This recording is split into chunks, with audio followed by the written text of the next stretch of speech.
Hello everyone. Today we will talk about the very important chapter of the 12th class CBSE board. और आज हम लोग जो बात करने वाले हैं ना, लास्ट लेसन के बारे में बात करेंगे, जिसके जो ऑथर रहे हैं अल्फोंस डॉडेट का केस के राइटर हैं। बड़ा अच्छा चैप्टर है। We will study today, line by line पढ़ेंगे हम लोग चैप्टर के बारे में, तो काफ़ी इंपॉर्टेंट है और आप लोग समझेंगे क्या चीज़ होती है ये और कैसे हम इसे अच्छी तरह से पढ़ पाएंगे और कैसे आप लोग उसे समझ सकते हैं, राइट। तो देखिए, सबसे पहले हम लोग बात करते हैं इस चैप्टर के बारे में। तो मेन इंपॉर्टेंट चीज़ क्या है कि इसमें जो है वो फ्रांस के बारे में बात की गई है। जैसे आपको ये नाम पहले से मेंशन है इसमें। France started for school very let that morning, मतलब एक दिन सुबह की शुरुआत होती है। जो फ्रांस होता है वो अपने स्कूल के लिए निकलता है सुबह के time. He was afraid of being scolded, मान लो उसे डर भी लगा हुआ था कि उस पर डांट पड़ेगी। Because of M Hamel was to question them on participle, क्योंकि जो उसके टीचर हैं, आप अंडरलाइन कर लेंगे इस चीज़ को, जो एम हेमल टीचर है। हमारे पास दो करेक्टर अभी आए हैं इसमें। एक तो फ्रांस हो गया जो बच्चा स्कूल जा रहा है, और साथ में एम हेमल है। वो क्वेश्चन पूछने वाले हैं पार्टिसिपल्स को लेके, ग्रामर को लेके उस फ्रांस से, और इसलिए वो थोड़ा डरा हुआ है कि उस पर डांट पड़ेगी। And he did not know the first word about them, इसका मतलब वो साफ साफ बोल रहा है कि उसको एक वर्ड भी नहीं आता। मान लो क्या है ना, ABCD भी नहीं आती उसे स्टार्टिंग में इन वर्ड्स के बारे में, तो वो कुछ भी नहीं जानता जो पार्टिसिपल के बारे में बात की है। ही थॉट ऑफ रनिंग अवे, वो जैसे स्कूल जाता है तो उसके माइंड में विचार आता है कि काम करता हूँ कि मैं यहाँ से निकल लेता हूँ, मैं स्कूल नहीं जाता हूँ। And spending the day out of doors, और आज का दिन जो मैं स्पेंड करने वाला हूँ, मान लो कि व्यतीत करने वाला हूँ, बिल्कुल स्कूल से बाहर व्यतीत करने वाला हूँ। तो वो डिसाइड कर लेता है कि आज मैं स्कूल नहीं जाऊँगा और आज का जो दिन है बिल्कुल बाहर मैं खर्च करूँगा, अपना बाहर व्यतीत करूँगा। द वार्म ब्राइट डे, मान लो कि जो दिन था ना बड़ा चमकीला था, धूप अच्छी खासी निकली हुई थी। द चिरपिंग बर्ड्स, और जो वहाँ के जो पक्षी थे ना वो बिल्कुल चहचहा रहे थे। The Russian soldiers, Persian soldiers थे, मान लो जो सिपाही थे वहाँ। ड्रिलिंग का मतलब होता है अभ्यास करना, प्रैक्टिस कर रहे थे। इन द ओपन फील्ड, मान लो बिल्कुल खुले मैदान में। Back of the Somil were tempting, मान लो कि सोमिल जो आरा मशीन के पीछे जो अभ्यास कर रहे थे पर्शियन सिपाही थे, वर टेम्पटिंग का मतलब होता है एक तरह से प्रलोभन देना, लालच करना। वो उस बच्चे को, फ्रांस को, अपनी तरफ आकर्षित कर रहा था। कहने का मतलब जब वो स्कूल जा रहा था तो चिरपिंग बर्ड्स, चहचहाते पक्षी, पर्शियंस जो सोल्जर्स थे वो जो प्रैक्टिस कर रहे थे युद्ध की उस आरा मशीन के पीछे, सॉमिल के पीछे, ये उसे अपनी तरफ खींच रहा था। उसके माइंड में ये चीज़ आ रही कि मैं यहीं रुक जाता हूँ और आज मैं स्कूल नहीं जाता हूँ।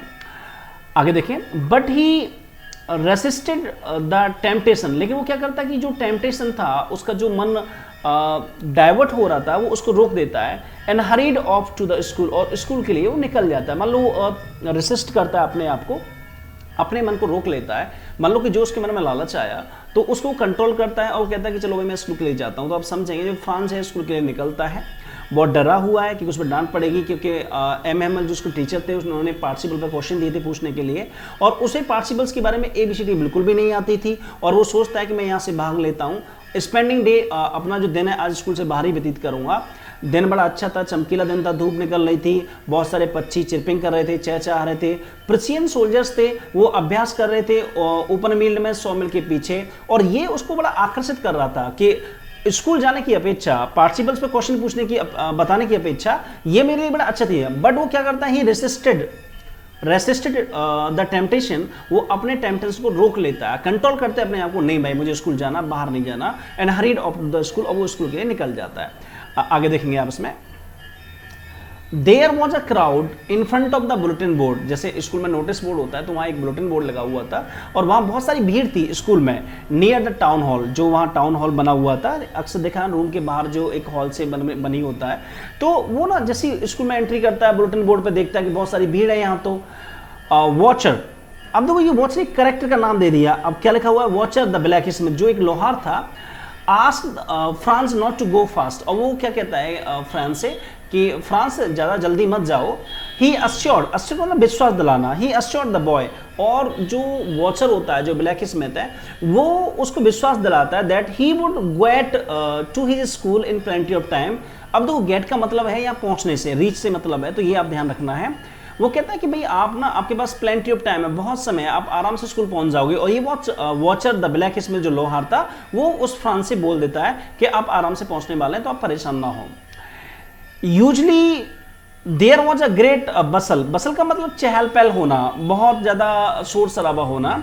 व्हेन द स्कूल बिगेन, अब मान लो फ्रांस के बता रहा है कि जब चहल पहल होती है, स्कूल में शोर शराबा होता है, but that day everything was a quiet as Sunday morning, लेकिन वो कहता है सब कुछ उस दिन क्या बहुत क्वाइट था, शांत था, एज संडे मॉर्निंग, जैसे कि संडे दिन हॉलीडे होता है, छुट्टी होती है, तो उस दिन सब कुछ शांति रहती है। सेम कंडीशन उस स्कूल की थी, मान लो कि टोटल उसकी सोच के विपरीत था। वो जैसे डेली स्कूल आया करता था तो बहुत बसल हुआ करती थी, शोर बहुत ज़्यादा हुआ करता था, लेकिन आज उसके साथ ऐसा बिल्कुल भी नहीं था। आज स्कूल में बहुत शांति थी, संडे की तरह। ये फ्रांस इस चीज़ को एक्सप्लेन करता है। आगे देखते हैं हम इसमें थोड़ा सा, देखिए आप लोग नेक्स्ट क्या है इसमें,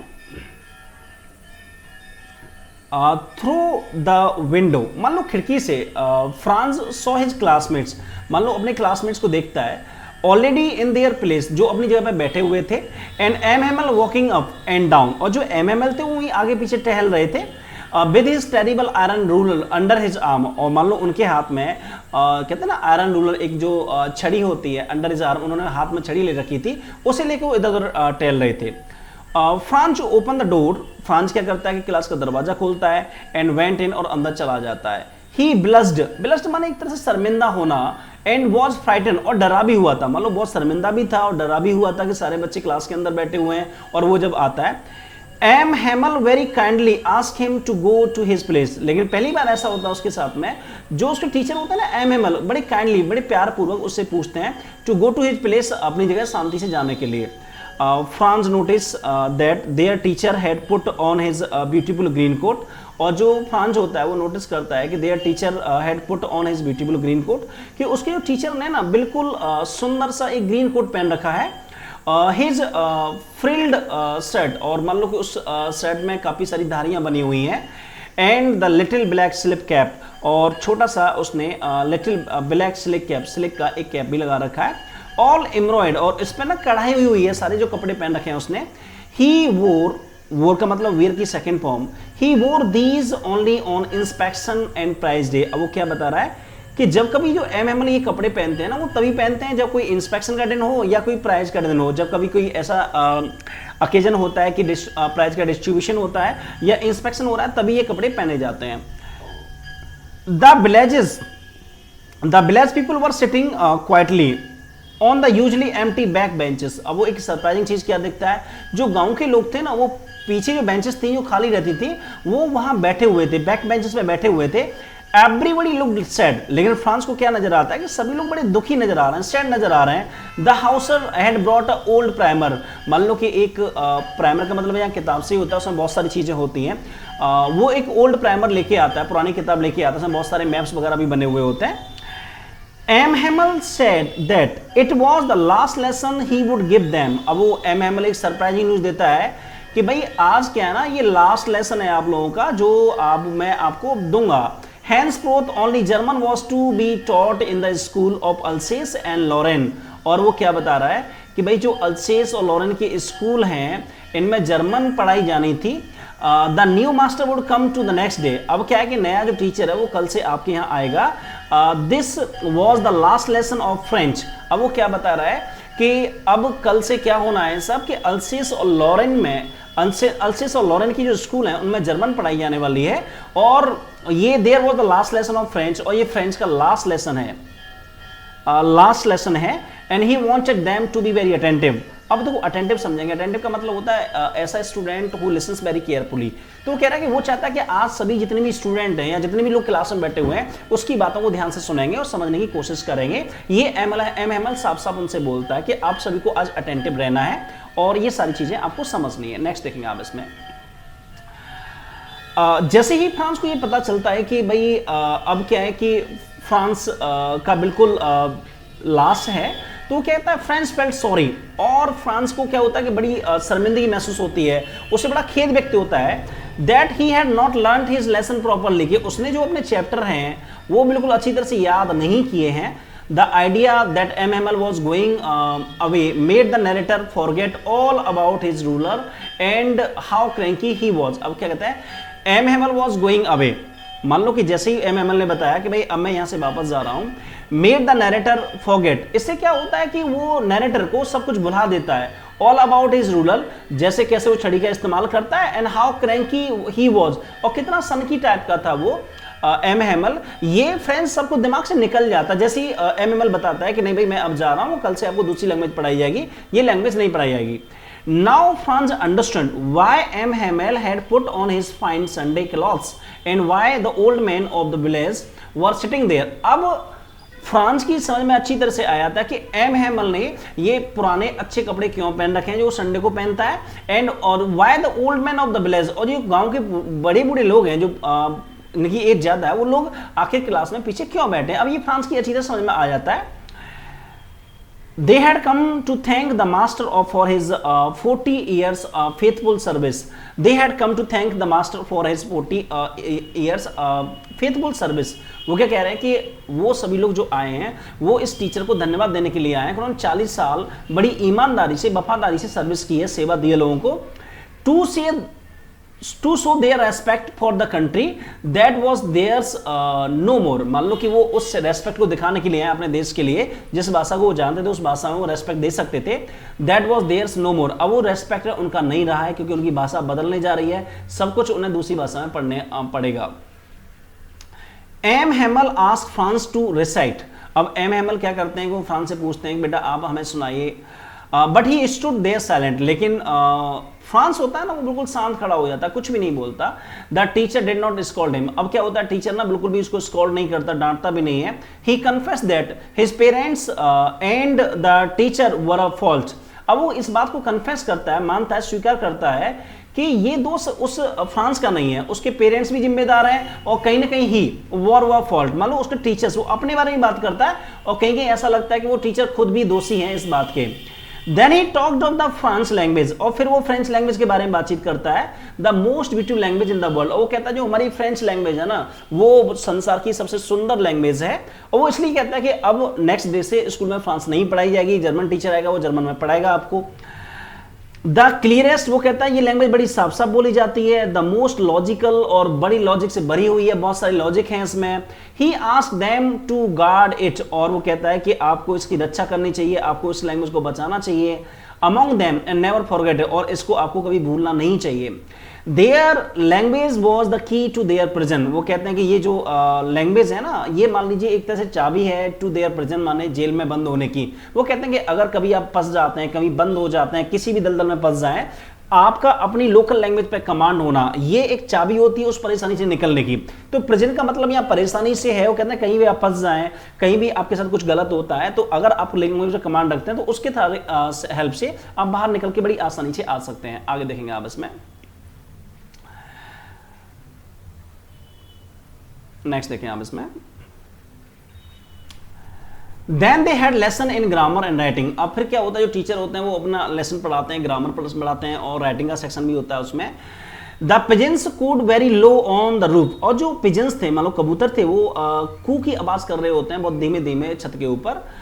फ्रांस थॉट, अब जो नरेटर फ्रांस है वो क्या सोचता है, if they would make even the pigeons sing in German, अब वो कहता है कि जैसे मान लो हमारे ऊपर जर्मन लैंग्वेज को थोपा जा रहा है, कल से हमें जर्मन पढ़ाई जाएगी, तो क्या ऐसा है कि जो कबूतर हैं, पिजन्स हैं, उनके ऊपर भी ये जर्मन को थोपा जाएगा, क्या उन्हें भी जर्मन पढ़ाई जाएगी इस हिसाब से? क्या ये जो कुकू कर रहे हैं कि ये जो पिजन्स हैं क्या कल से ये भी कुकू जर्मन में करेंगे? All the while M Hamel was sitting motionless, लेकिन जैसे ही उसने एम हैमल को देखा वो बिल्कुल एम हैमल शांत बैठे हुए थे इन ए चेयर, मानो अपनी कुर्सी में, कुछ भी नहीं, बिल्कुल मोशनलेस, मानो कोई मूवमेंट नहीं था। And gazing at one thing, और वो एक चीज को निहार रहे थे। गेजेट का मतलब होता है निहारना, टक लगा के देखना। वन थिंग और अदर, मान लो जितनी भी सारी वहां चीजें थी वो एक एक करके सबको देख रहे थे कि चीजें कैसी हैं कैसी नहीं है। His sister was packing their trunks in the room, अब मान लो जो उसकी सिस्टर थी एम हैमल की, वो कपड़े बिल्कुल पैक कर रही थी, पूरा सामान वहां पैक करने में लग रही थी। About as they had to leave the country next day, जैसा कि उन्हें ये क्षेत्र देश बिल्कुल छोड़ना था कल सुबह। आफ्टर राइटिंग, लिखने के बाद, लिखने वाला सेक्शन कंप्लीट होने के बाद, they had a lesson in the history, अब उनका हिस्ट्री में लेसन आता है। Then the babies chanted their बेबू, ये उनकी लोकल लैंग्वेज में बोला गया है कि जितने सारे बच्चे थे वो उन्हें पढ़ना स्टार्ट करते हैं। Even old Houser was crying, यहां तक कि जो ओल्ड हाउजर था वो भी उसकी आंखों में आंसू थे, वो भी चीख जोर जोर से बोल रहा था। All at once the church clock struck 12, देखिए अचानक चर्च की जो घड़ी थी वो अचानक 12 बजते हैं उसमें. Then the mid day prayers, और उसके बाद जो मिड डे की प्रेयर्स होना स्टार्ट हो जाती है. At the same moment the trumpets of the Persian, मान लो कि जो पर्सियन सेम आती उसी समय उनकी आवाज आना स्टार्ट हो जाती है. रिटर्निंग फ्रॉम द ड्रिल, जो अभ्यास से बिल्कुल लौट रहे थे उनकी भी आवाज आ रही थी पैरों की. साउंडेड अंडर द विंडोज, और मान लो बिल्कुल विंडो में सो के उनकी आवाज आ रही थी, पर्सियन सेमा अभ्यास करने के बाद लौट रही है. M Hamel stood up, M Hamel अब खड़े हो जाते हैं. He wanted to speak, वो कुछ बोलना चाहते हैं, but something choked him, लेकिन किसी चीज ने उनका गले को रोक दिया. मान लो बोलना तो चाहते हैं, उनके अंदर से आवाज नहीं निकल पा रही थी. Then he took a piece of chalk, फिर क्या करते हैं, एम हैमल एक चौक का टुकड़ा उठाते हैं. And wrote on the black board, और ब्लैक बोर्ड पर लिखते हैं as large as he could, जितना बड़ा वो लिख सकते थे. वाई वाई लव फ्रांस, मान लो फ्रांस के लिए लिखते हैं वाई वाई लव फ्रांस, का मतलब था वो बैग बोल देते हैं. आफ्टर दिस ही स्टॉप्ड, उसके बाद वो तुरंत रुक जाते हैं. And lean his hand against the wall, और दीवार के पास सिर लगा के खड़े हो जाते हैं. विदाउट अ वर्ड, उनके मुंह से शब्द नहीं निकल पा रहे हैं, मान लो कुछ बोल नहीं पा रहे हैं. ही मेड अ जेस्चर, और उन्होंने अपना चेहरे का हाव भाव बनाया. विद हिज हैंड, अपने हाथ से. And indicate that the school was dismiss, मानो मुंह से कुछ नहीं बोल पाए, शब्द नहीं निकल पाए, लेकिन उन्होंने हाथ से इशारा कर दिया कि भाई अब आप लोग जा सकते हैं. And that might go, they might go, और बाकी सभी लोग चले जाते हैं.